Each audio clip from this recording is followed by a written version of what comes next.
Of course. It says we're live, but I'm going to give it a couple seconds because it doesn't always seem to start recording when we go live. And then it always starts off with like sidekicks and henchmen, and it's never quite right. What's up to all our sidekicks and henchmen out there in the Geek Nation? I'm Johnny Destructo. You're listening to / watching the Spoiler Alert podcast, a weekly comic book discussion show. With me this week is Len the Bat Tribble. Hey, what's up? How that's your boy? And Brian. Hey. And Noel. He's over there. Hi everyone. Hi. Yeah. So we're here to talk about DC versus Marvel, the big event from 1996. I'm going to be using a lot of air quotes in this episode. But first, we got letters. We got letters? Oh, we got lots of letters. Lots of letters. I fucking hate you guys. You guys are the fucking worst. I was there. I was just a little What other behind. show has participants actively trying to destroy it? I'm gonna blame the internet connection with your air quotes because I was lagged. Yeah. Yeah, you're lagged. So this letter is from Christopher St. Saucy Goodnight. It's called Len Being Creepy. On the discussion about the boy detective book, why was Len creepily discussing a college freshman developing? Way too young for you, bro. Winky face, winky face. The boy detective book? Yeah, he continues. But yes, there was indeed an Encyclopedia Brown TV series that aired for 1 season and 4 episodes, featured Laura Bridge as Sally, who was my #1 childhood crush. Yeah, I think it was on HBO. I'm almost positive it was on HBO. Yeah, because I knew of it as a show before a book series.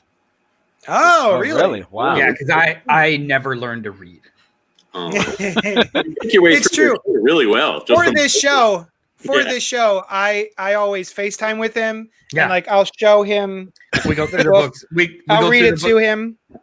You guys are all like dude at Zoom and shit. We've been doing this for a good 4 or 5 years now. Just reading our books every week.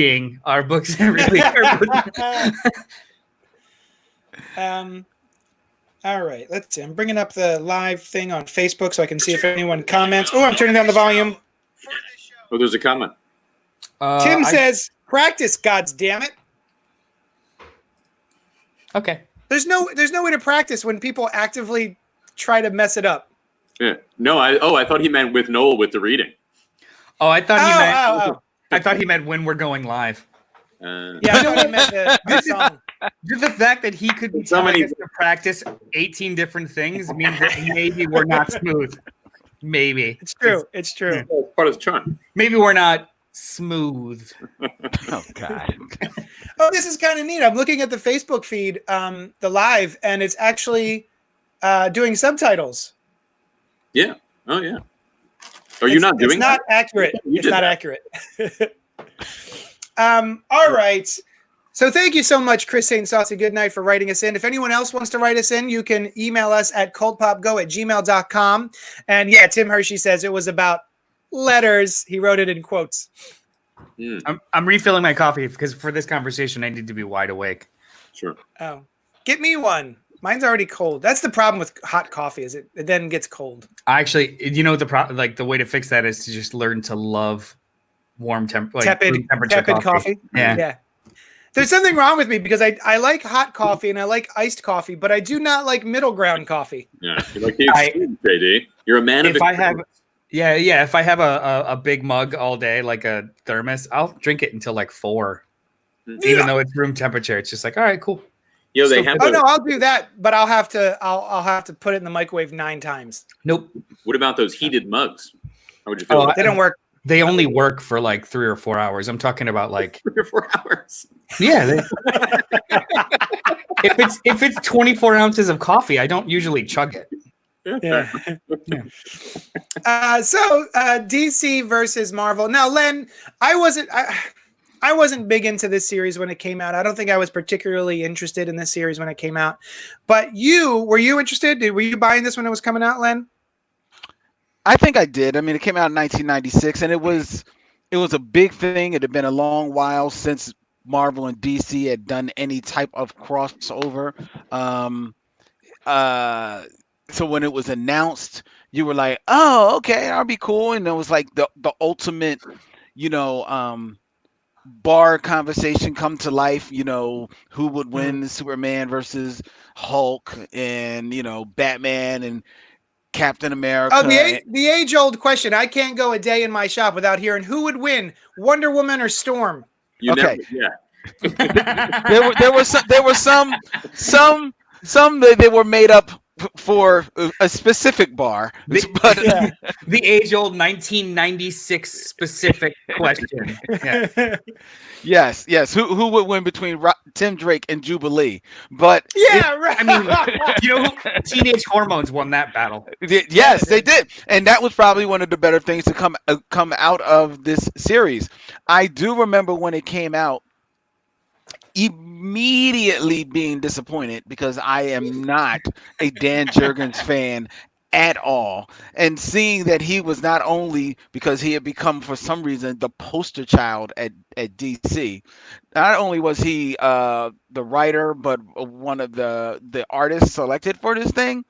I was like, oh God, it was painful. It was painful. But then what made it even more painful is that then they said, okay, all the editors, we're not going to decide. No, we haven't learned a lesson from Jason Todd. Let's let the fans decide who will win. No, not all of them, but select battles. Let the fans decide who will win these battles. It was like, are you effing serious? You gonna let do me a favor real quick? Move your microphone slightly away from your mouth. Slightly away from my mouth. Eat it. There you go. Thank you. He doesn't want me to eat it. He wants me to keep it. Be quiet, Noel. Yeah, I'm looking at the checklist of the ones that were based off of vote, and it's essentially all of them.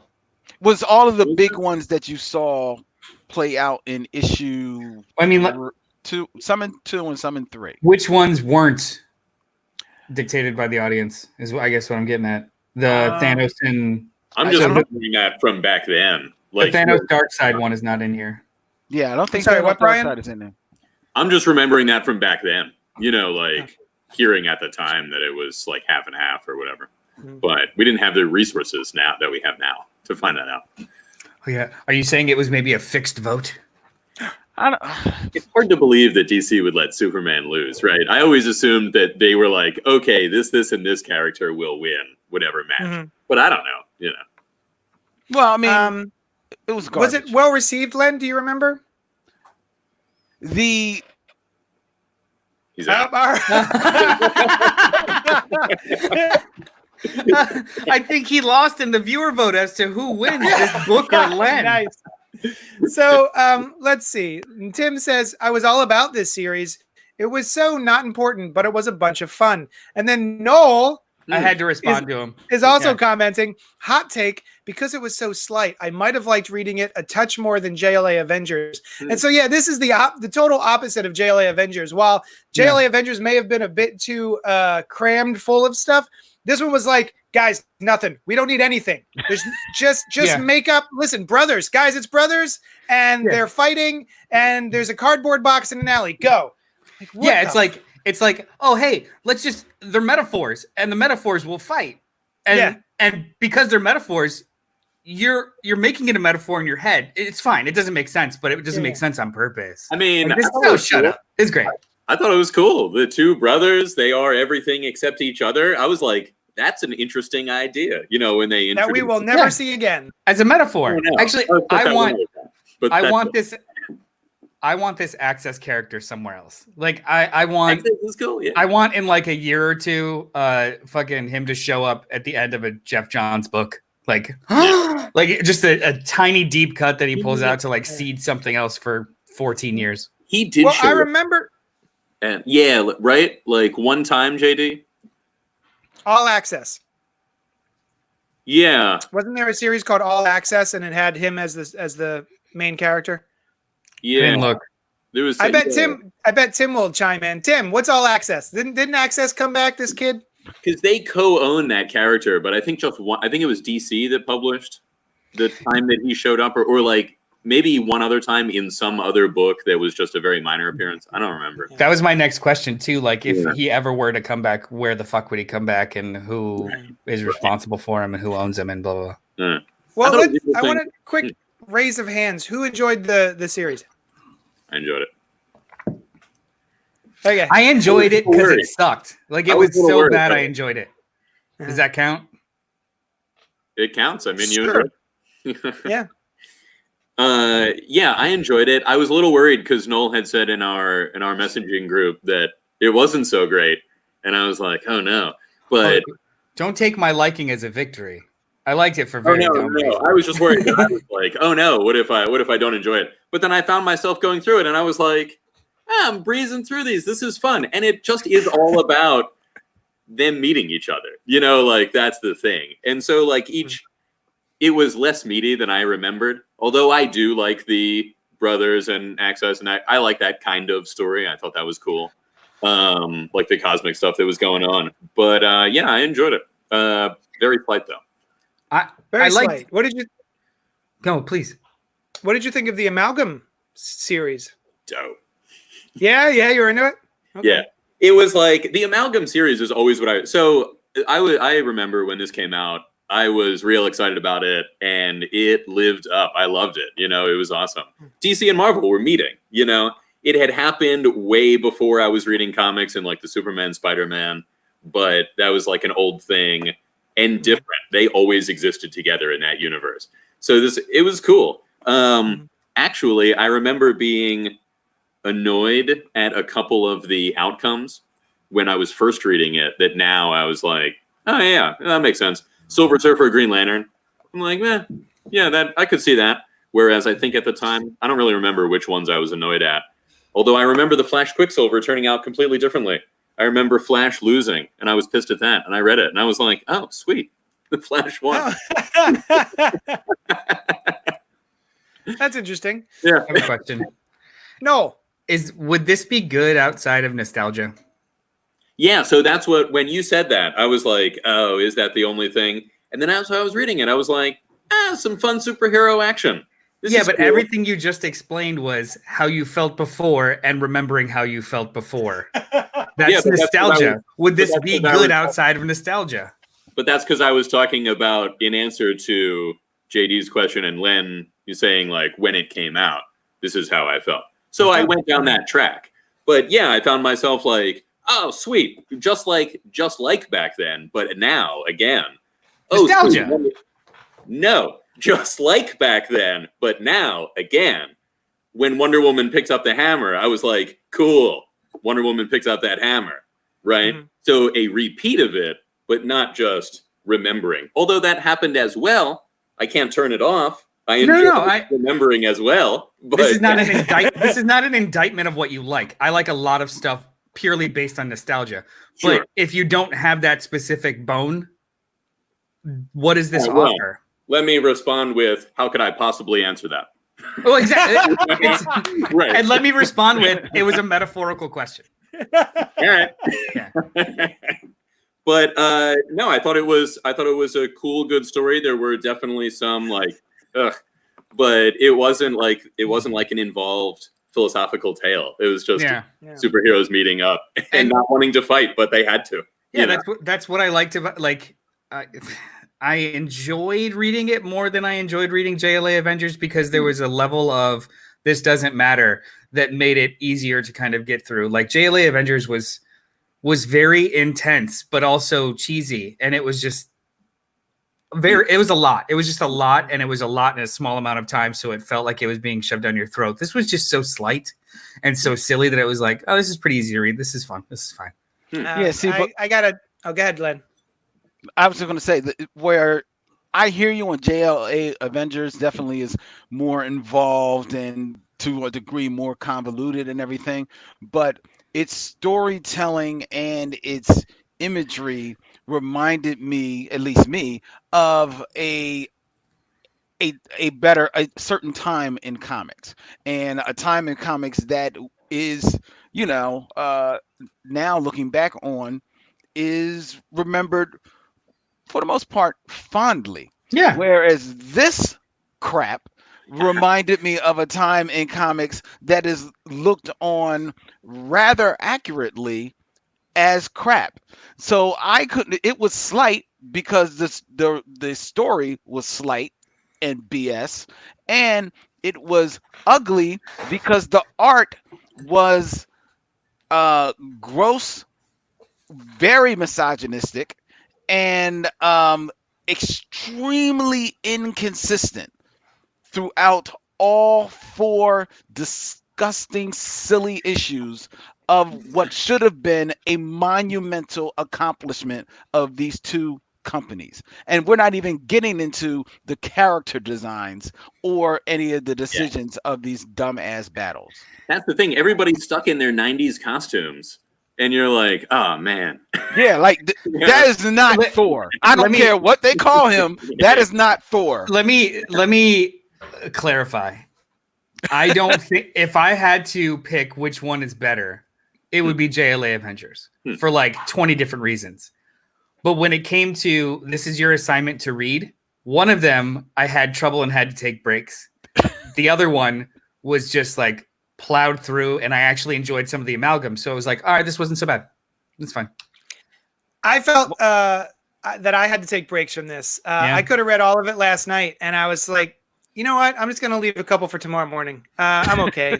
Like, it's so slight, and it's so silly, and it's so cobbled together. It's just a bunch of parts just slammed together and in the shape of a bicycle, but it doesn't actually take you anywhere. So many of these things felt like, for instance, oh, we're gonna have these big battles between these epic battles, and we're gonna have the readers vote. We're gonna have what was it? We're gonna have Lobo and Wolverine. Who could win on that one? And the way we're gonna show who wins is they're gonna fight, and then the camera's gonna be back here, and we're gonna see them disappear behind a bar, and then one of them will come up and have a cigar. That did not go over well. Get the hell out of here! Like, I have a feeling what they did was they didn't have enough time in between the voting and the release in order to actually draw out the things. Oh, yeah. So they drew the different panels leading up to them going behind the bar, and then all the artists had to do was draw whoever appears afterwards. Oh, it was probably more than that. It was probably like the actual figure sketches with a cigar, and be like, this would work for either one, just whichever. Yeah, they one both wins. smoke cigars. We're gonna put details. That's it. Yeah. Yeah, I was not tickled. This was not fun for me. What? Each one is so short too. I think they wanted to fit in so many, and it's just like, no, here is who won, not like a fight between them. I wonder why they didn't do multiple pages for each thing, which recently came out that they did with Jason Todd, but maybe because they didn't want to pay for it. But I'll tell you what, JD, the bicycle, where this got us is what has always lived on more in my memory. Is Amalgam Comics. Yes. Which I hated. That is the thing. I was super into them. Dude, you should have read the one that I read that was actually really, really great, and then everything else was whatever. Well, we'll get to Amalgam in a second. I just want to wrap up the DC versus Marvel chat, and then we can get on to, or at least, halfway through it, because then, all the books take a break, and all of the only comics that came out that month, I believe, were Amalgam books. And they were all new number ones, but they were written in a way that as if they had existed the entire time, and Amalgam Comics was the only comic company that ever existed, et cetera, et cetera. But yeah, as far as, even leading up to it, you've got Ben Reilly as Peter Parker, and he says, someone asks him his name, and he goes, well, really, it's Ben Reilly, but my professional name is Peter Parker, so call me that. Yeah. Which, as someone with a nickname, JD is my professional name, but it's also now just my name. So I kind of get it. But yeah, I think trying to write a timeless versus event, but you've got all these strange versions of the characters. Like, yeah, I agree. That's not Thor. I don't know who that dude is, but I don't even remember that costume even existing. What, does anyone have any background on that? Yeah, it was didn't last for very long. It was around this time. It was like all the Norse gods were lost and then reborn as humans. That did happen, and I think that was this costume. I'm pretty sure, but I just actually read about that a little while ago. I vaguely remember it existing. It's so terribly edgy. Mm. Like he belonged in a hair metal band. It's a 90s costume. He's he's wearing football pads and a midriff with like weird techno shit on his shoulders. Also, he makes fun of Donald Blake for being crippled, which is awesome. Does he make fun of him or just note it? Oh yeah, no. Well, I mean, he sounds a little dismissive. Yeah, he's like, oh, at least your avatar is not as slight as, or is not as lame as Donald Blake or something. It's slight of leg. Yeah. I mean, he calls him slight of leg, I believe. Why is it even written if that's not to sound dismissive of it? Like, that's not conversationally. Oh, you turn into a small child? I turn into somebody with a bum leg. Sucks for me. Like, he's an ableist. It's stupid. Yeah. It's so weird. I did love very skimpy costume. Speaking of, like you rarely see a costume that skimpy on a man. Yeah, it's awful. Yeah, well. If they're trying to teach a lesson learned. It's awful. I did really like Wonder Woman being able to pick up the hammer like it's a fucking paperweight. Like, oh, cool. Oh, here's your hammer. This is cool. Here you go. That was cool. That was cool. Yes, but I want to chime in with some of the. Let's see. We got Tim Hershey says George Perez wins every time when it comes to JLA Avengers versus DC versus Marvel. All agree. If I remember correctly, it was managed by all of the regular editors and separate creative teams, beyond having two companies involved. JLA Avengers had a rep from each company, but still only had one creative team. That's right. And then Bob Kolb says, Dark Claw for the win! Or fuck the world. Yeah. Dark Claw, fuck the world. That's his member Barry talking. Because Dark Claw was. We'll get to Amalgam. The cool thing about it was very cool that Wonder Woman was able to pick up Thor's hammer. It was very cool, and it spoke to the power of the character Wonder Woman. But unfortunately, what spoke to the popularity of the character at the time was that the fans voted that she would lose to Storm. And I love Storm, but there is no way in hell she should beat Wonder Woman. I love that Lynn's story, they had to depower her from the hammer and her like swimsuit of a costume. Right. With like the weird thing, just to maybe make a case for Storm being able to put one over on her. Right. It's just so silly. Like, I will only fight you nobly. Let me put down this godlike power. It was so terrible. It was super terrible. That was the only one that like I said, I remember disagreeing with a bunch of them. That was the only one that I was like, no way.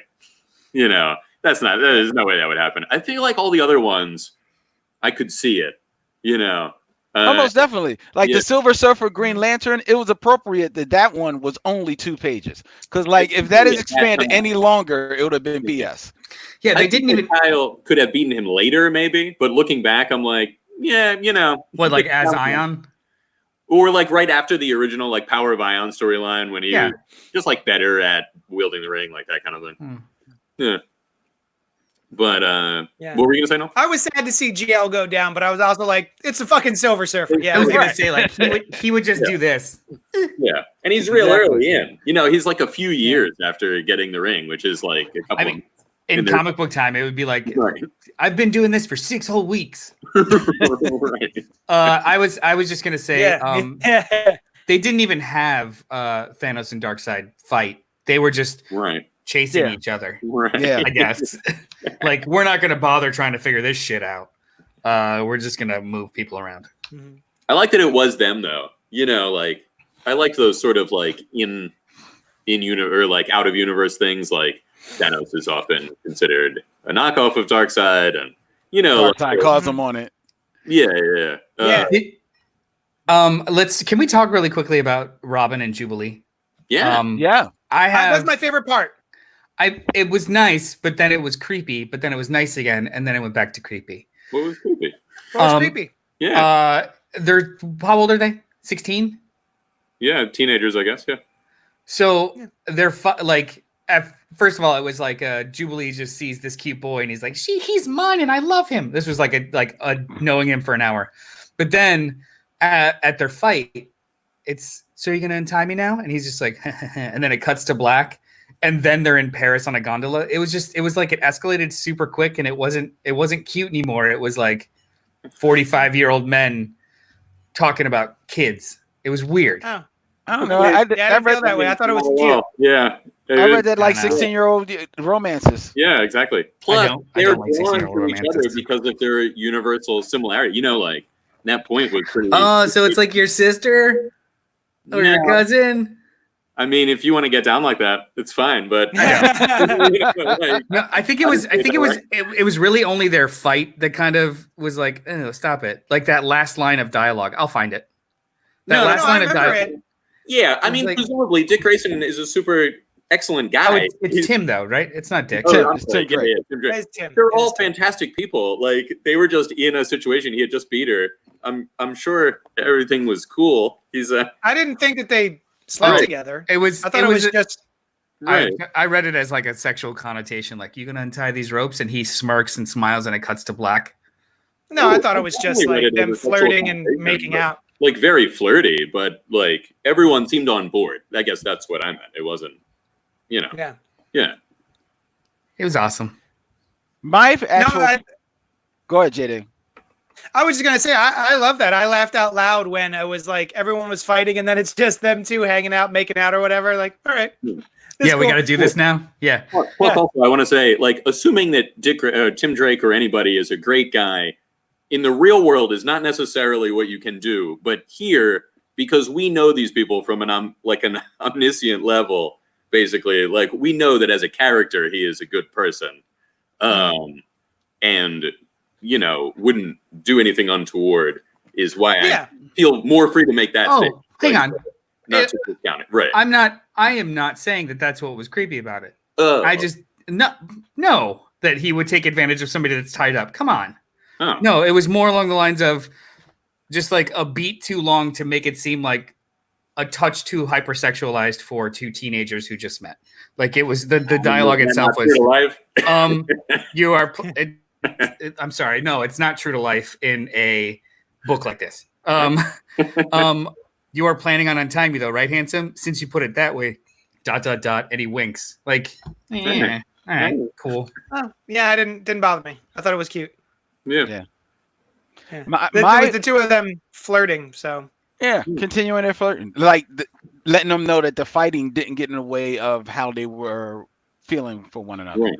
So Yeah. it didn't bother me. It didn't bother me. My favorite part in the book actually starts very early in the book, and that is the scene between Spider-Man and the Joker in the top, because I thought the Joker was like, I was like, okay, I like this Joker. Yeah. He's just he recognized this Spider-Man from, and it was cool that he recognized Spider-Man from when the old time when Marvel and DC crossed over, and to see him like calling Spider-Man like, yo, what's up with your suit and all this other stuff. I enjoyed every aspect of that, and I thought the art was strong on those couple of pages, and then it gets progressively looser. well, Jurgen draws a good Joker. Yeah. Does anybody know how the chores were kind of divvied out? Because it's for every book, it's a writing team and a penciling team. Like it's not just Jurgens. Well, it's Jurgens and Claudio Castellini. Yeah, he's the guy that draws everybody looking like a porn star. And Which I thought, back in the day, there was a little bit of hubbub around Wizard Magazine. I think I remember reading in this. There was an artist named Bart Sears. Mm-hmm. And then Bart Sears had I want to say it was an exclusive contract with a company. And so he started doing other work under another name. And I think that name might have been Nelson or something. Yeah. But it was still Bart Sears. And so I actually looked it up afterwards because this other artist, was it Castellini? Yes. Claudio Castellini is so Bart Searsy with some of his stuff that I was wondering if it was actually just Bart Sears under a different name. But it's not. No. He's actually an Italian artist. He did some Dylan Dog work. Yeah, but and he's not a bad artist, but it's just that everybody looks like a porn star. There's it's no very credit. of the 90s. There's no credits in the second issue. I was trying to see because so then the first one, I guess it's on the cover. In the first one, it's Ron Mars with special thanks to Peter David, and then in the second one, Ron Mars isn't even listed. I was just wondering, if this story was constructed like them tossing a football back and forth, then it makes more sense as to why it read that way. You know, like yes and kind of thing. Yeah, I think what it was is like one of them was it DC versus Marvel were two of the issues, and other two of the issues were Marvel versus DC, and I believe those are probably by the different creative teams. Yeah. Tim said, of course, the target was 13-year-old boys. I mean, I was pretty. Maybe if I was a 13-year-old boy, it wouldn't bother me. But for some reason, it just felt weird in the middle of this. The women, yeah. Castellini did a bunch of Marvel work in the 90s too, says Tim. Yeah, that's why he was a poster child at the time. So, Len, going back to what you were just saying, I agree. Like when it first started off, Spider-Man and Joker, I was like, oh, okay, this is, pretty basic. This is fun. But yeah, Joker seems to recognize that Spider-Man's from a different universe, maybe because he remembers it. But then nobody else in the series remembers having met these characters before during JLA Avengers. There was a Batman Spider-Man that came out, but I'm pretty sure it was this costume. So that part doesn't make sense. But wait, was the JLA Avengers? Yeah, they don't. Avengers was after this. Yeah, they don't. It's not that he remembers them from that. He remembers them. He remembers him because I think. I can't remember if Batman Spider-Man happened before this. It was Superman Spider-Man. No, that's right. Before. It was Superman Spider-Man because Joker was. Joker wasn't in Superman, but there was a Batman Spider-Man that came out around the same time as Silver Surfer Green Lantern. There was like a prestige format book. And wasn't that before this? Yeah, I think that's what Joker's referring to. Yeah, that's what he's referring. That's what I thought. Oh, my bad. That's my bad. Superman Spider-Man was like in the 70s. Yeah. Because the 70s one was Batman Hulk. So Spider-Man was in that one. Yeah. I don't think I ever got to read that. Yeah. They were hard to find back in those days. Only good thing about that is Jose Luis Garcia Lopez drew that book, and that's the only good thing about that book. He's so good. But even so, I don't get why Joker doesn't recognize the costume. I'm pretty sure he had that costume in there. No. I think he had his original costume in Batman Spider-Man. Oh, okay. I like the callback. Well, no, it's not callback. It's just because we recently read JLA Avengers. It was interesting to see Captain America and Batman. And the way that kind of played out. Yeah. For them to be the kind of ones that removed themselves again from the story. I thought about that too. Like, oh, these two like kind of the ones that figure things out on a different level. But then I remembered what was it in JLA Avengers? The idea that was it Captain America and Superman are the paragons of each universe, so they are kind of like more susceptible or in tune to each like kind of thing. So I was just like, it would be cool if those matched up. But it was Batman that was thrown in. Yeah, that would have been cool. I wonder if it was partially because, I mean, Batman was really popular now. I mean, this was kind of the beginning or closer to the beginning of like what has continued to be, his kind of ascendant popularity. And also for how it resolves that they're like two guys who make it of themselves, that kind of thing. Yeah. Let's move on to the Amalgam books. So each of us read a couple because there were 12 of them originally, and then they released another 12. But we just decided to focus on the original 12. So I read Bullets and Bracelets and Spider-Boy. But then Len read Legends of Darkclaw, Amazon, and JLX. Noel read Doctor Strange Fate, Bruce Wayne Shield, Agent of Shield, and Super Soldier. And then Brian read Magneto and his Magnetic Men, Speed Demon, and I think way more than that. Yeah. Also, I didn't read Magneto and his Magnetic Men. Oh, but a bunch I thought you did because it was in your box. I was going to, but there was I misunderstood what you wanted out of this. Gotcha. Yeah. Bob says Dark Claw was like one of those action figures you bought at the dollar store that had vaguely familiar features of characters you actually knew. That is absolutely correct. It does. Yeah. He is a wow. That is so on point because Yeah, Dark it's perfect. Claw is this amalgamation of Wolverine and Batman in every conceivable way. That is just way too much. It is just, I mean, like his costume is just too. It's just so much going on because it's Wolverine's like mask, but then it comes down to an actual bat. Yeah, Well, like they're bat wings too. they're Like, they're bat wings, I hate and it then so it comes much. down to like the whole bat face with the like kind of like fangy type. How much of does thing. he hurt his lip if he's talking too much or has an underbite? He's just Good thing he got that healing factor. And then his claws have like they're serrated like the scalps that are on his sleeve. I mean, I'm like, yo, what the hell is going on? And then he's got the cape, and he's got the stripes on his legs and on yellow his stripes. torso. Yeah. The yellow makes no sense in the in the color combination, Unless he wants to get shot in the head. right? And then Robin is called Sparrow. I thought the merging of Robin and Jubilee was. Well, I thought mean, it worked.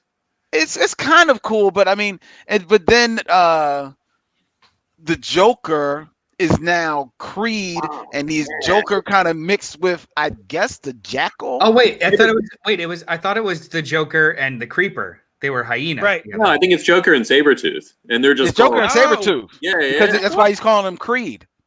Yeah. Oh, okay. jeez. And the hyena, I thought that was a really clever name because it's like kind of saber-toothy, but also the Right. animal that was known for laughing, you know. Yeah, because the Creeper guy comes in on JLX. He's part of JLX. the Right, Night and with Creeper. Nightcrawler, I think, right? Right. Yeah. So it's so you remember it very fondly because I think it's the one that kind of like took hold of you. Like B said, Batman is definitely the most popular hero walking at this time in '96. Wolverine's not so. Wolverine's not far below, so No, that's why you've got the two yeah. most popular Yeah, ones combined. So everybody remembers that, and as overdrawn as the costume is, it is memorable. The problem to me. And the story is not that bad. It's Larry Hama who can draw a simple, basic comic book story. The story's not that bad. The problem is the art. The art is Jim Balent or Balent. I don't know how you pronounce his name. Balent. It should rhyme with talent, but he has none because this art is like 13-year-old. It's a 13-year-old boy drawing it. I always felt that way about his Catwoman. Well, his huntress in here, who is Carol Danvers, I believe, she walks around sticking her butt out in every panel. It's the art just really lets it down, and I think the reason why Dark Claw is finally remembered, and this is just going to be a quick leap, is that everyone realizes that. DC versus Marvel versus DC, whatever you want to call it. It was a thing. It happened, but it gave us the Amalgam comics. And for the most part, JD's thoughts notwithstanding, people loved the Amalgam comics for just the fun experiment that it was. So much so that I believe even the following year or maybe 2 years later, that they just nixed the whole DC Marvel thing and they just put out 1 month of Amalgam comics again. Yeah. And the Dark Claw one at that time, instead of returning to this universe, was a knockoff as if Dark Claw was the Batman cartoon, the animated series. Yeah, so yeah. it was the Dark Claw animated series comic. And that was fantastic. That you loved it. Oh, yeah, because it simplified it a little bit. So I think that's why Dark Claw is so fondly remembered. This art, this Jim Balent art, looks vaguely like Tom Lyle, if you remember that artist. Oh, I think you're selling Tom Lyle short. Tom Lyle's a little better. I've never liked Tom Lyle, but that's very, very Tom Lyle-y.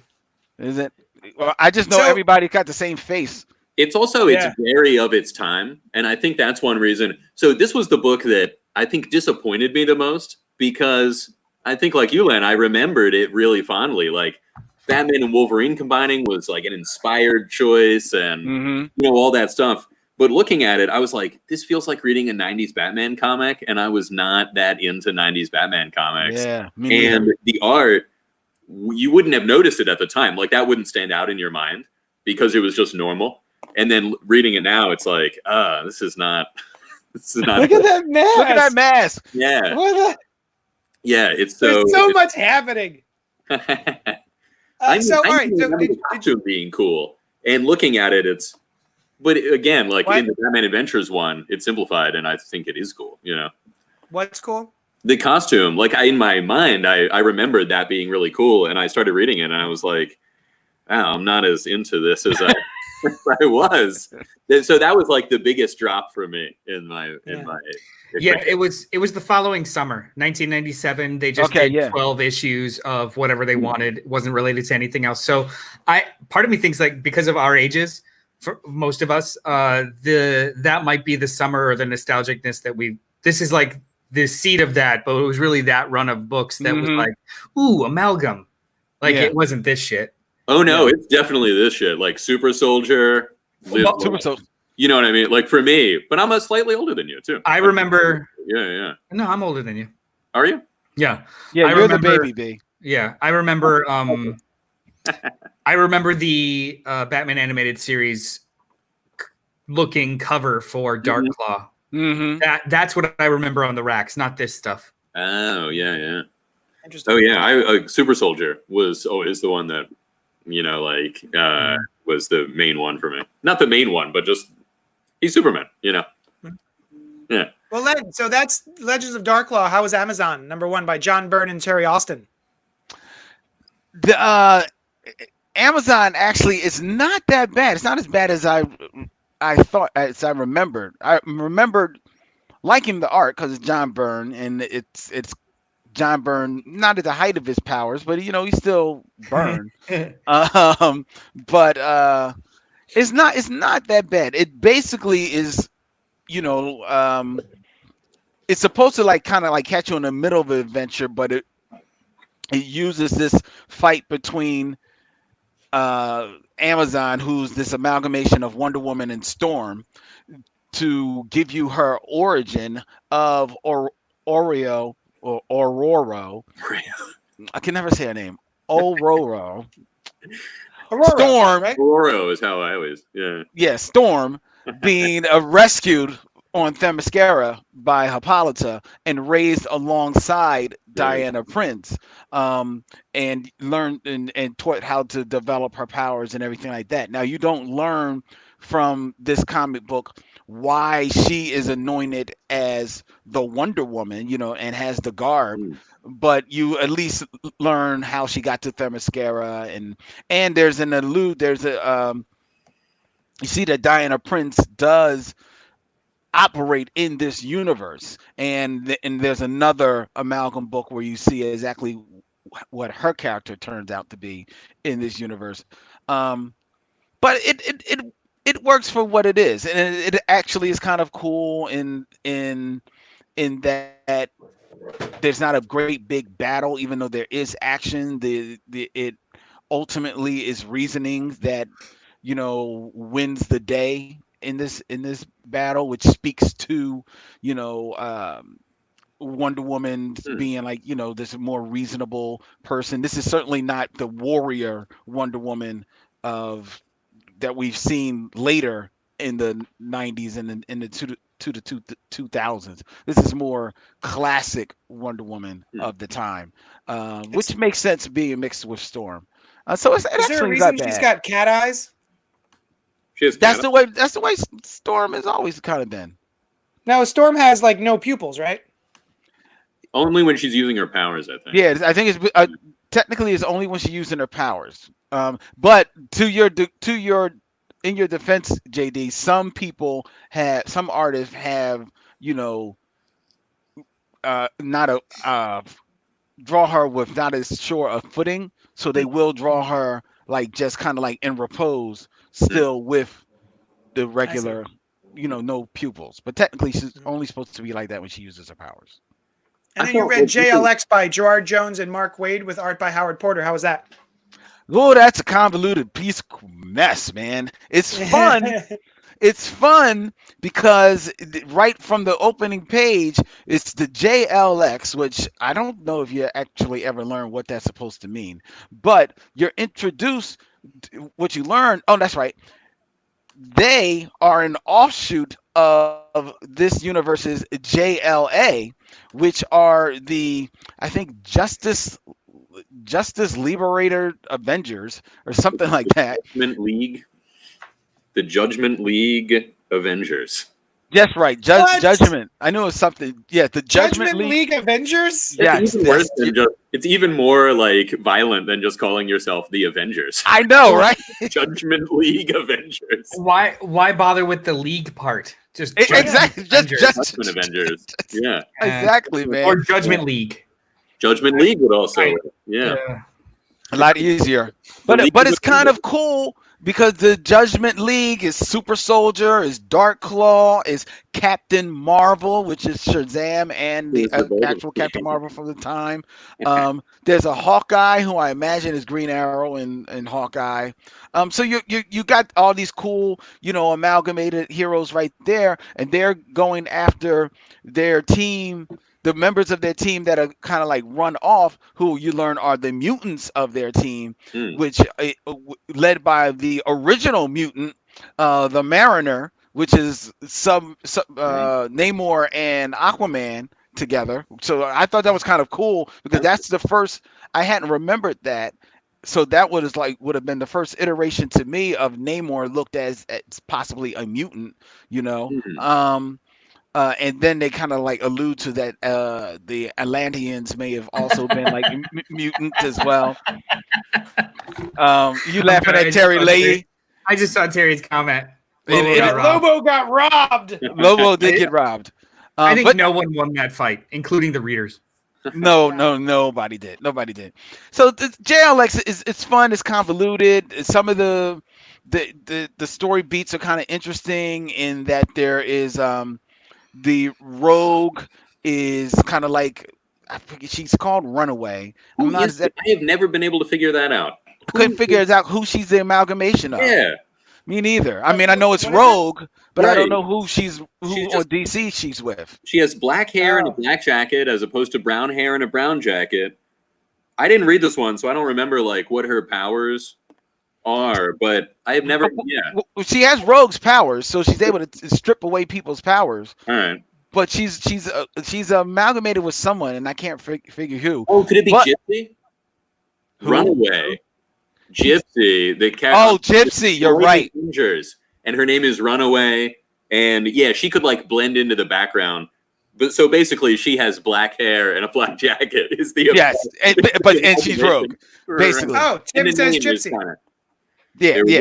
That makes it. But the cool thing is that she's dating the Gambit of this universe. The Gambit, the Gambit has Nightcrawler's features, but he stretches like the elongated man. But he still has.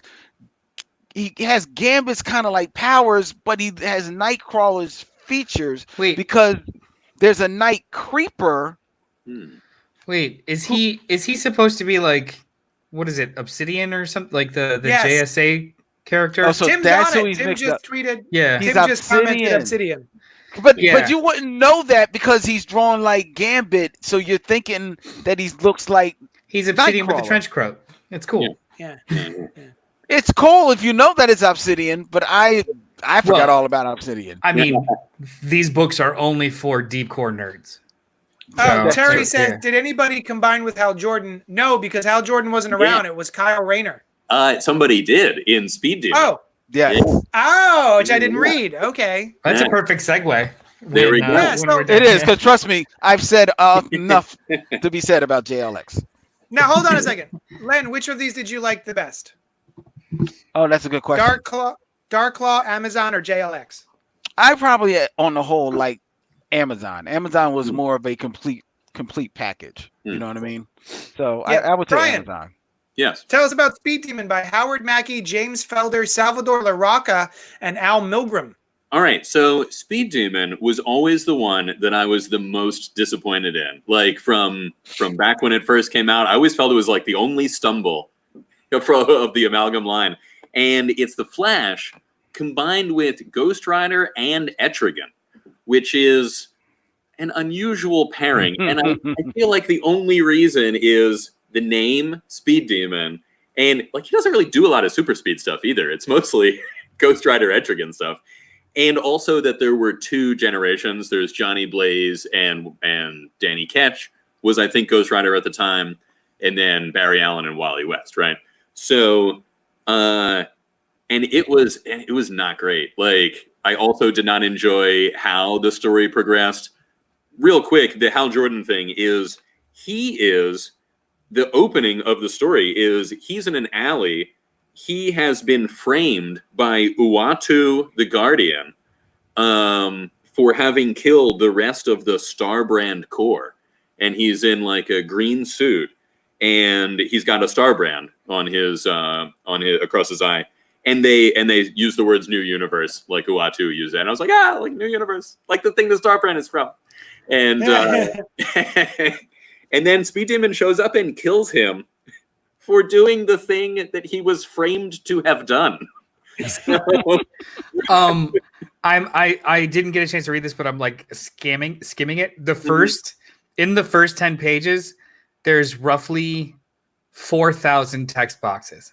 Oh yeah, roughly, give or take 1,000. I just like it's 1 to 7,000 somewhere in there. Yeah, it's about that. This is a dense ass book. Yeah, and it lightens up on that a little bit.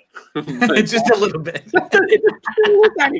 I like how he had one issue, but 7 issues worth of story. Like, let's get this in. Yeah. And you also have because they're like a circus, so you've got like a Miss Miracle, sorry, and Chunk and Blob are together. The Night Spectre is the villain, which I thought was weird. Like, why is the Spectre amalgamated with Nightmare, the bad guy? You know, and it especially since isn't the Spectre one of the two? Yeah, he's like creatures holding it together. Yeah. Maybe like a portion of him, and that's why it got turned into a villain. Sure. Or maybe it doesn't matter. True. But I always feel with those things, I'm like, well, why is this? Why could this be? You know, and I'm figuring out, you know, that kind of thing. It's probably back to like what Tim from last week said with the 14 different creative teams were working on this, so coordination was out the door. Yeah. There's definitely some overlap too with characters that, like, one character refers to Mephisto of Apocalypse, and yet somebody else, like Mephisto, is merged with somebody else. It's a whole, It's Mephisto Satanis. Yeah. Terry wants to know: does the Etrigan rhyming make an appearance with Speed Demon? Oh God! Did you just finish? So here's the thing. That was awesome. Oh my God, Terry, I totally forgot about it. I would not have remembered to bring it up. But so Etrigan is always like hit or miss. You know, sometimes you get somebody who can really do it, and other times not. And this was not one of those times, but worse than that. Like, worse than just like, just like words that rhymed at the end of sentences and crazily out of order, like not grammatically incorrect, but nobody ever talks that way. Like forced, very forced. And sometimes, what's that? I just found a couple of fun ones. Yeah. My lost soul found and Night Spectre defeated. I wish no hell. My mission is completed. But these have obviously taken a strange turn. Who are you, stranger? What? Yeah. Yeah. Or there's no rhyme at the end there.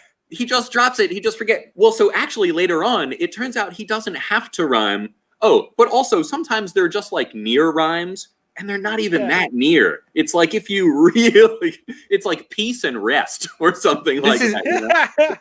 I found one where he gets interrupted. The water served okay. simply as distraction. My hellfire now reduces you to a fraction. Prepare yourself where you lie, for now it's time for you to shunk.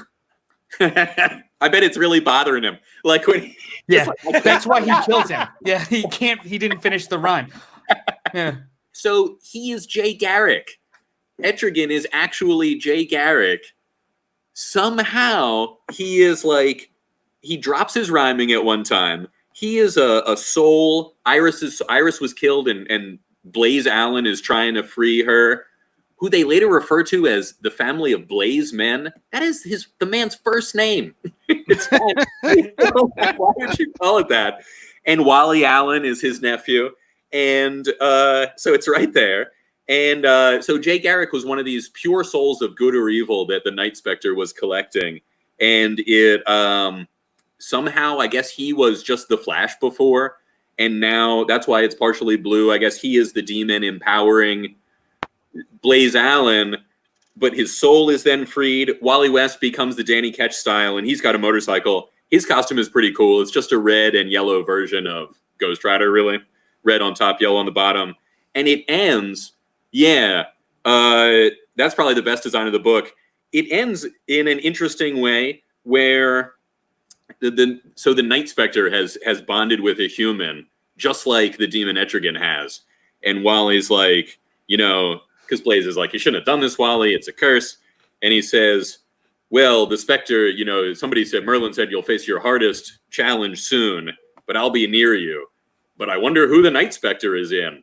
And it turns out that it is in Wally Allen. So that could actually have been an interesting story. I could see that being like a classic thing. But overall, it didn't disappoint me the most because I remembered it as being the worst one. And it sure was. It just lived up to that. Are those called sour member berries? Those are, you remember how shitty it is, so it doesn't hurt this time. Gone sour, yes, exactly. Tim had just mentioned it. Salvador Larroca's favorite of the '90s. I was gonna say I actually prefer this Salvador Larroca than today's Salvador Larroca. Like today, it's the same thing. Super photo referenced, and every white guy looks like Sawyer from Lost. It's really, really creepy looking. But this was great. Yeah, I actually like old Salvador Larroca way better than I like current Salvador Larroca. It's a very different style, and it's very, it looks like he's tracing faces, and everybody looks very uncanny valley, creepy. Yeah. So, all right. So, Noel, you read Doctor Strange Fate, Bruce Wayne of S.H.I.E.L.D. and Super Soldier. Yeah. Doctor Strange Fate, Ron Mars and José Luis Garcia Lopez. What did you think of that one? It was my favorite thing I read this week.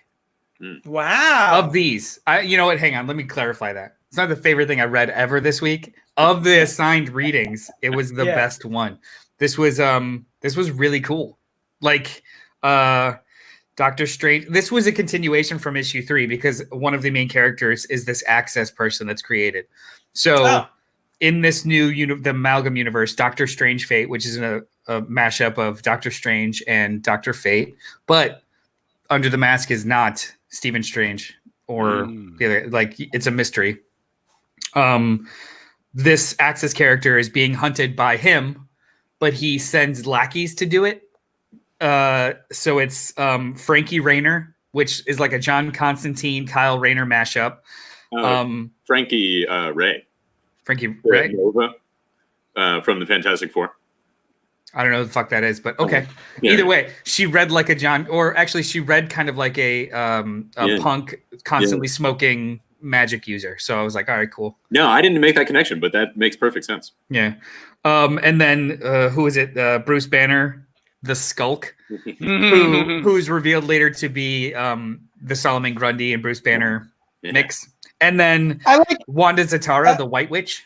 Yeah. Yes. That was cool. These guys are great. I like these guys. Yes. Yeah. This was fantastic. I like that Frankie Rayner, Jade Nova, is lighting her cigarette with the Green Lantern ring. Yeah, she does that constantly. She has the characteristics of kind of like a John Constantine, kind of like, why are you hiring these dipshits? I could take care of this myself. This is stupid. Yeah, is that it? Fine. Like it's really cool. And then his servant is a mix of Mixelpitalik and Wong. Yeah. Like This had all of the most fun mashups, and the story itself was a continuation of / better than issue 3 of Marvel DC, DC Marvel, whatever.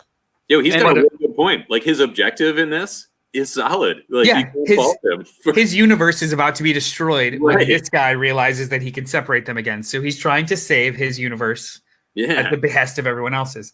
So like this is just the art is spectacular. oh Yeah. my god. Yo, this art. It reads like a Vertigo book in a weird way, like a Vertigo book through the prism of popular comics or superhero comics. So it's got that kind of style and feel to it, which is almost exclusively art. Even Access's costume doesn't look stupid as shit in this kind of. But Look at those shoulder pads, y'all. I know, but because of the art and shading, it doesn't look as garish as it does everywhere else. It's just stupid. Yeah. But Kind of context into it. I like that never occurred to me, and it makes it. That's a really cool. this is great. aspect of it, yeah. And then it's revealed at the end that Doctor Strange Fate can't stop him. He lost. He takes off his helmet, and it's Professor Xavier. Yeah. This Charles is Xavier. one of the two best looking books of this whole thing, as far as I'm concerned. This art by Jose Luis Garcia Lopez is just fantastic. With, of course, it's got inks by Kevin Nowlan, who I love. And then the other one I would say is Super Soldier #1, which is written by Mark Waid with art by Dave Gibbons. Yeah. What did you think of that, Noel? It was fine. Oh, It was just fine. The art was beautiful. Like I always associate Dave Gibbons specifically with Watchmen, and even though I've read tons of other stuff that he's drawn, I just always associate him with Watchmen. So like, I read that entire Green Lantern run, but I don't consider him superhero. It's weird. It's just a mental issue. So him doing like real classic Superman poses and red, white, and blue is just like, oh, this is kind of cute. This is nice. The story though is pretty stupid. Like this is not a very good book.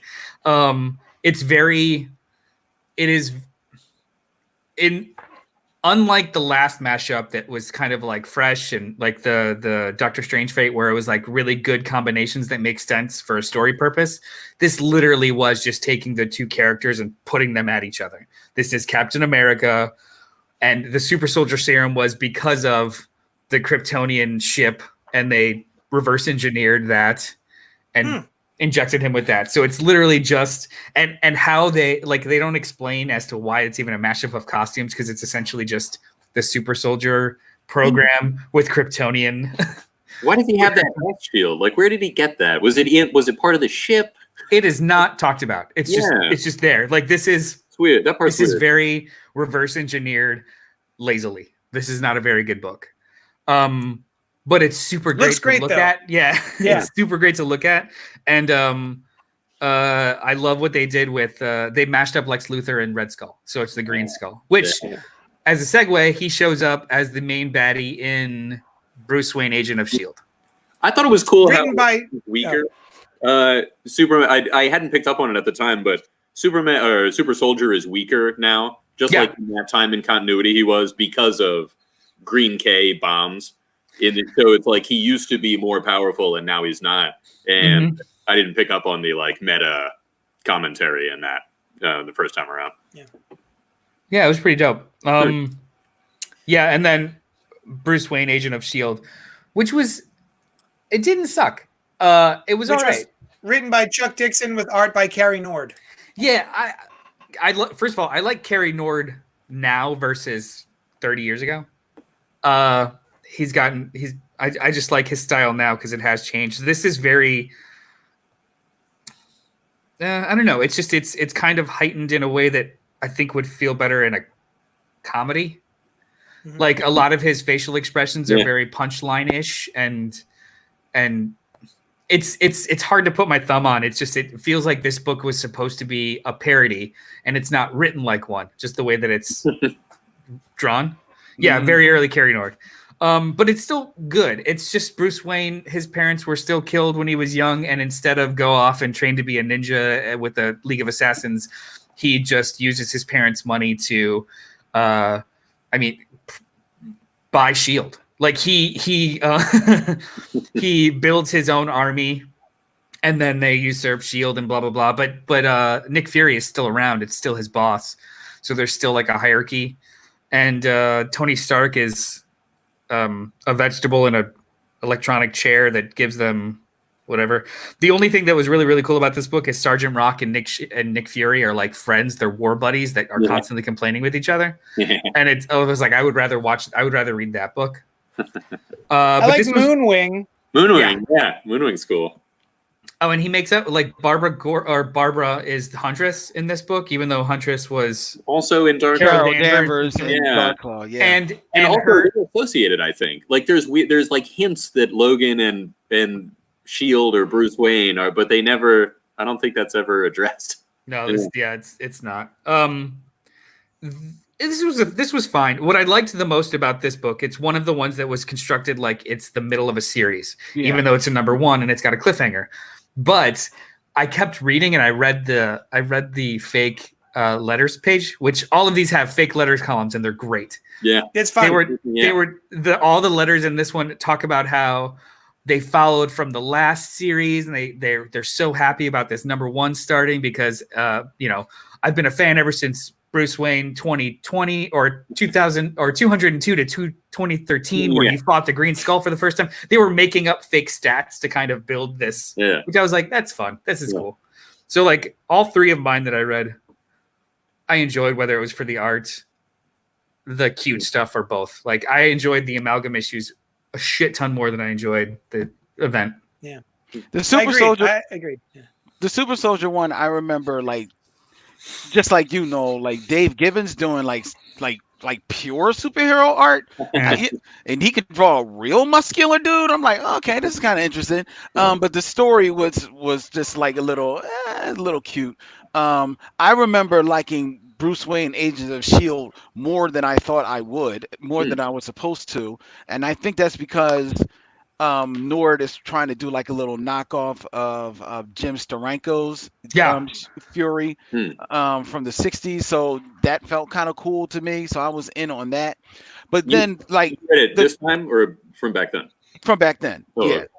And then the Doctor Strange Fate, that was the winner for me of all of them, because the art just knocked it out. And I'm sorry, I got lost again right now where y'all were talking and just staring into the eyes of Wanda Zatara and just saying like, yo, I need that White Witch to have a comic book and soon to be movie now, because she was just breathtaking.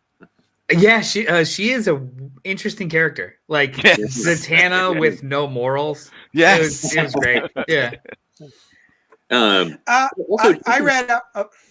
Sorry, JD. Go ahead. JD looks so sad. Oh, the Jason Todd was like so far away from coming back, but is in this, which I thought was interesting. Is in Bruce Wayne Agents of S.H.I.E.L.D. mixed with Deathlock, like he had been. Oh, killed. That's right. He was a bad guy, and it was just like that voice, and it's Jason Todd. Yeah. Terry says Hit Monkey and Detective Chimp would be my dream mashup. What are yours? We'll come back to that later. Keep that in the back of your brains, fellas. We're gonna go back to who your dream mashup would be. I read Spider Boy by Carl Kessel and Mike Waringo. Yeah, you did. I did. Yeah, you read. There was the only one I was interested in, even back then. The only one I was stoked about was because I was such a Spider-Man fan. I was like, "Ooh, Spider-Boy!" And I remember reading it and being like, "Oh, god damn it, this is not for me. I don't care about this." I wasn't a big fan of any of this event that was happening, and even the one I was looking forward to, I was disappointed in.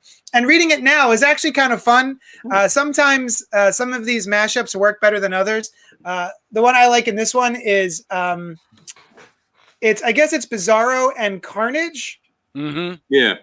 And his name is Bizarnage. Yeah. Try, guys. Bizarnage. Just try. So, but I was a big fan of the late Mike Waringo. So it was very cool to be reading some old Waringo stuff again. Ringo art. But this was actually kind of fun reading it a second time. Basically, you've got Spider Boy, who another bad one. his uncle Jen, Oh, Why not her his aunt? uncle General Thunderbolt Ross is his uncle Jen. Peter Parker winds up dying. They're trying to create the superhero syndrome, and Peter Parker dies in the explosion. But he's, this kid's in the tank as one of the ones being experimented on, and he gets some superpowers. He gets a web gun and the ability to I could change the focus of my personal gravity and cling to walls, which gave me a certain amount of super strength. So again, it's this weird kind of power like Superboy's where it's tactile telekinesis. Like it's just a strange ass power. yeah. And the costume is kind of overdone, a little ridiculous, but also kind of fun. So this is like, I think my favorite part of this is that they're writing it as if it has existed for years. And they've got little caption boxes like, hey, check out this episode of, the Fantastical Spider-Boy number 32 from 5 years ago for reference to whatever's happening here. And then eventually we get Mary Jane, the Insect Queen. Yeah. So like it was fine. This whole experiment for me is a huge failure. I'm not super into it.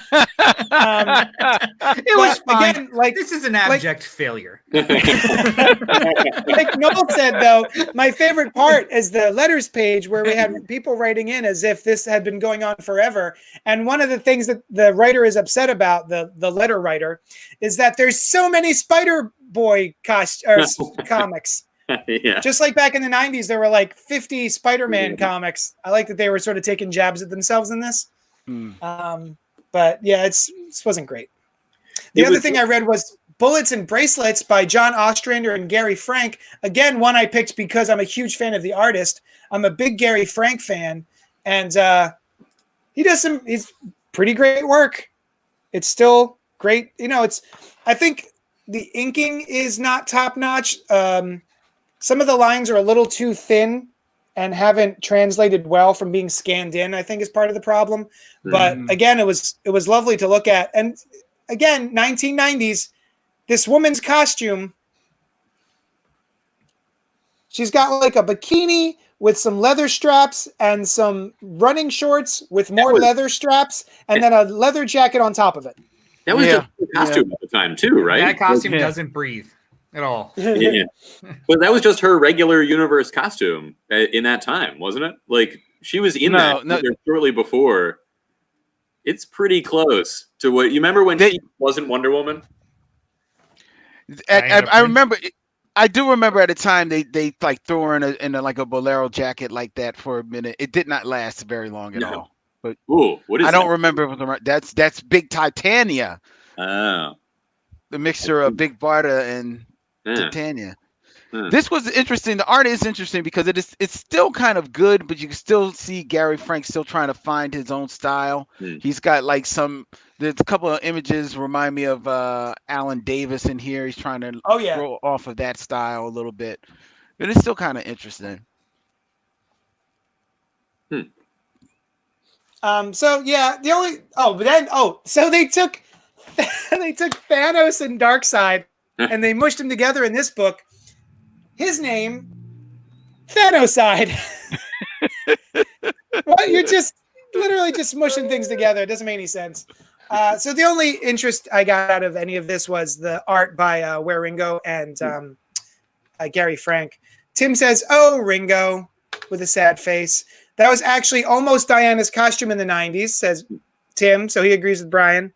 And I was in love with Gary Frank from his Hulk work. Oh, that's right. He was doing the Hulk back then. Did you do the Peter David Hulk? Was that, or some of that anyway? I must have been, right? Maybe a piece, like a piece of it, right? It was. What's that? Well, first of all, that run was like super long. Oh, it was like 300 issues. So it was like Dale Kwan and a couple of artists, but I think Gary Frank did a piece of that, right? Yeah, I remember. I never connected it before, but thinking about some of that run, it seems very good. Like when he was with Prometheus and he was in Professor Hulk mode. JD, they Shatter Starfire, whom Spider-Boy is said to have rescued in Spider-Boy, is a main character in X-Patrol. And they also reference, they have a little box that's like, you know, in the now classic Spider-Boy, you know, this stuff from when he rescued her. Yeah. The Temojuranian, which I thought was a cool mashup of name. I enjoyed X Patrol a lot. I thought it was, I thought more about the Doom Patrol stuff than I did the like X Factor, I guess it was at that time. Niles Cable was cool. And I like the little boxes. In Speed Demon, they made up an editor, Stan Schwartz, which I thought Oh was... yeah, he shows up here too. Okay, I didn't see him in any of the other ones that I read, and I was a little disappointed. No, yeah, I saw it. I came across that a couple times in my issues too. Oh, cool. And the next issue boxes, you know, it's like, what's coming up? What's coming up next? It's interesting. Yeah. Is that all? Did we cover all the ones? All the ones we're covering. JD, the one where he, did you notice in Spider-Boy, his gun like has a mind of its own for like 1 second? And then it shoots its own web. Yeah. Yeah, that's I think is an interesting, like, that's totally how a comic would be. You wouldn't necessarily find out what was going on with that gun in this issue. You know, you could be like 6 issues from now that it's like the gun was alive, or you have a new power. You know, who knows? I'm sorry, I'm taking a video because on my end, it's very the terrible things are happening on the screen. So I'm going to show that to you later. Okay. Is Noel still here? Because I just have a green screen for Noel. Yeah, Noel's still here. I see him. He's here. All right, there he is. So wrapping up the with issue 4, because after this happened, right, we had all these issues come out, and then they wrapped it up with DC versus Marvel #4, and basically we gotta go back there. Yeah, what it is like I thought we covered it. Everyone gets separated again, and then the brothers shake hands, and they both go, "Well done," and then that's the end of it. And Access goes off into his own portal, and that's the end of it. And I was so glad to be done.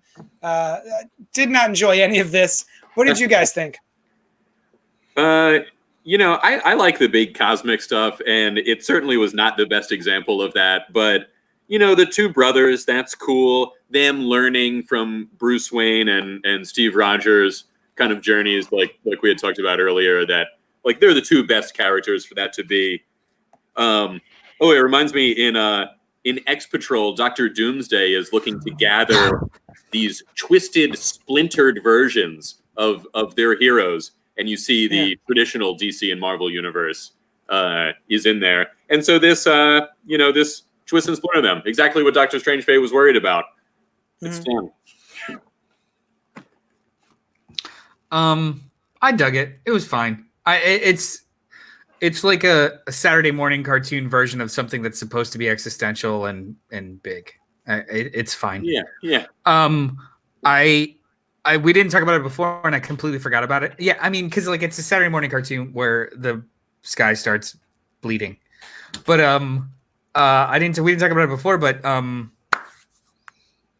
Peter Parker just constantly hitting on Lois Lane. Oh yeah, that's right. I was like, this is so awkward. So awkward. Yeah. But then her thought balloons are just like, he sure is nice, and save me again. Like she's just like mildly into it. And even later, she sees Spider-Man's costume and goes, "Nice costume." Yeah. From like as he's walking away, so she's totally checking out his ass. Yeah. This was fine. I mean, I will never read this again. No. Like not even like to look up something. Like it's over. I'm good. Yeah. I thought it would be fun as like just to go back and revisit it, but it wasn't. I am glad I got to read the Doctor Strange Fate. Like this whole thing was worth just that. Yeah. So yeah. That's the only good thing to come out of this entire fucking exercise. All of Amalgam, you're casting off the rest of Amalgam too, Len? The rest of Amalgam, some of them are fun ideas, they're fun concepts. They're kind of, you know, it's like quirky little fun. But look, you could read Doctor Strange Fate, and actually, you know what? I wouldn't, as much good as Doctor Strange Fate is, I'm mad that I read it because I want that to continue. That should have come out of this crap, not Access, not everything else that happened in this piece of crap. They should have brought Doctor Strange Fate back into the Marvel DC universe. And if not Doctor Strange Fate, then at least the White Witch. That's all. Yeah. That's now. I will forever not want anything else but the White Witch. You want to know what matchup I want? I want my White Witch back, I don't and know. I want it just by Luis Garcia Lopez and Kevin Nolan. I don't want anybody else to draw them but those two men. Maybe Garcia Lopez, he might be off on other stuff because he doesn't like doing superheroes too much anymore. Let him do other stuff and let Nolan do it. And Nolan takes a long time, so let him do a big 64-page White Witch every year and give it to me. That's all I need. One a year. Remember, Just one a year. earlier when Christine Saucy Goodnight wrote in about Len being creepy? Just something that occurred to me for no reason. I just At least this stuck in my brain. is she's a woman. She's a full-blown woman, so it's fine. That's true. That's true. So do you guys have any matchups? Terry Leahy, want to know what our I scribbled a couple down. Yeah, I thought some might be kind of fun. Who wants to go first, or I'll go? you? Okay, so Mr. Miracle and Hawkeye. Ooh. They both have kind of like a cavalier attitude and just kind of get out of stuff. Like I thought that would be kind of cool. Bucky Barnes and Jason Todd, which seems a little obvious. Yeah, Of course. Yeah, that's a good one. Nova and Booster Gold. Oh, Oh, that's interesting. Yeah. Yeah, like the world mind, but selfish. I thought that'd be fun. And then the last one I had was Batmite or Mixoplitic and Howard the Duck.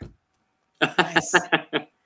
You know what? I like you referencing Mr. Miracle, but I would put Mr. Miracle with Bullseye in that he can escape anything, can hit anything, and don't give a fuck about nothing. He's a murderer. Yes. I'm in. I'd read that too. Anything with Mr. Miracle, I'd read, honestly. Yeah. I like Mr. Miracle. That's a good one. Those are good ones. The one that keeps coming up, popping in my head is I want to match Captain America with somebody, but somebody that's not like that's totally unexpected. You know what I mean? Mhm. So in my head, I was trying to see, does this make sense? Matching Captain America with Green Arrow, but like the real staunch liberal Green Arrow, like mad is angry at government and everything. Green Arrow. Interesting. I mean, Cats. like I a mean, man of the people. You know? Yeah. Well, I mean, Yeah. they've been steering Cap that way since Civil War anyway. Yeah. He's kind of been more of a Yeah. And for they the certainly people. have done that before with him. Yeah. Oh, and the other one, I did think of one, and this might just be for shits and giggles, is taking Batman and crossing him with Storm. Just because you would never think to cross them together. Interesting. I don't know how it will work out, Hmm. but it might be, I thought it'd be interesting. Would it be a Terry says Captain America and Lex Luthor. Ooh. He was Ooh. injected with a genius serum. In the so I'll tell you, I was trying to think of who could the Flash match up with, right? Since Speed Demon is not my cup of tea, who could he match up with? And what sprang to mind at first was somebody like Captain Marvel, either of Marvel or, but more like the one who later became called Photon, I think Monica Rambeau. Just Oh, that would be a good one. Yeah. would be pretty sweet. And then what just occurred to me was, what about Flash with like one of the cosmic abstracts, like Eternity, and he's so fast because he just is wherever he wants to be, you know, and he's like a much more removed kind of character, which would also fit with the Barry Allen of that time, who was not around. What about Flash with Peter Parker? Just Flash and Spider-Man. Ooh, that would be interesting. Yeah, especially like a Wally West style, like, and he's running all over. Yeah, but buildings and stuff. if this were to happen, it can't be Wally West though. That's the only addendum. Just because you guys love Barry Allen so much. JD loves Wally West. I know. I I'm love being an Wally. asshole. Wally's my dude. It was And a then joke. they've even got It was the a joke. uncle thing in common. The Wally and but the one that I thought of more was the Emerald Heralds, right? A Silver Surfer Green Lantern Corps mashup, where you've got this core of heralds powered by this green energy, finding sustenance for their masters, the Galactans, who looked into the previous universe and brought entropy into this one and now must continually feed. One herald, Jordan Rad, rebels and tries to get others to join him. Hold on a second. Two Done. things. Yes. One, Yeah. did you pitch this to Scott Snyder and that's where that whole thing came from? And two, did you just write all that down now? Yesterday, I think. Yeah. Oh, so you did this Wow. without knowing that it was going to be a thing? Yeah. Nice. I love it. I love it. Right. When I read that, the Star Corps, I was like, oh, well. But I think there's some differences. Like maybe they pretend to be good guys, or maybe not. Maybe the Guardians like feed off of their energy, but nobody knows, or maybe they're just bad guys. But yeah, I saw it and I was like, all right, well, I'm still going to pitch my idea. Yeah, I mean, there's pieces of that are in like from No Justice, the JLA No Justice, all the way into like through Scott Snyder's run that kind of has that stuff. The idea of galaxy-wide entropy becoming a thing, and yeah. Oh, that part. No, that's classic Green Lantern. They're upset. Well, Krona looked into the beginning of the universe. Yeah. So that's where I was drawing that from. No, but I didn't know about the Scott Snyder stuff. I thought you meant because something kind of similar happens in the beginning of Speed Demon, with their Hal Jordan New Universe thing. Ooh, also you could call them the Guardians of the Galaxy if you wanted to reuse that name. But I like Galactans. I like it. That's Randy cool. says, you mean like Flash and Dr. Manhattan? Interesting. Oh, you mean what they're they've already doing now? done. Yeah. Tim says, Brian's writing a whole series already. I would. Give me the call, Amalgam Comics. All right, guys. That wraps it up.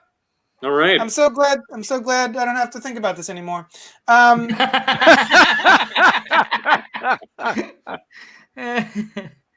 And also, this has been difficult for me for the past 5 minutes because on my end, in the live stream studio that I'm looking at, everything is messed up and awful. The whole computer is glitching, so it's very difficult. I'm glad it seems to be broadcasting well, though.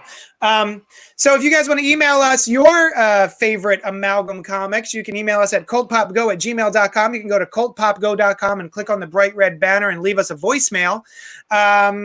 You can tweet at me at JD's Hero Complex on Twitter. You can help the show out by going to patreon.com/JohnnyDestructo. You can buy some comics on JD'sHeroComplex.shop. Noel, where can the people find you? You can just find me on Twitter at Mr. Bartocci, MrBartocci, or any of the Cult Pop social media channels, and just say hello. We'll respond. Nice. Brian?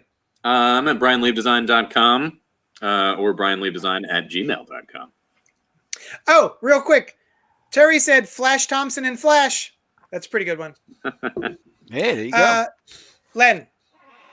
Hey, holla at your boy Len the Bat Tribble. Any place you find the Black Tribbles. Too cool to be geeks, too cute to be nerds. We are Black Tribbles.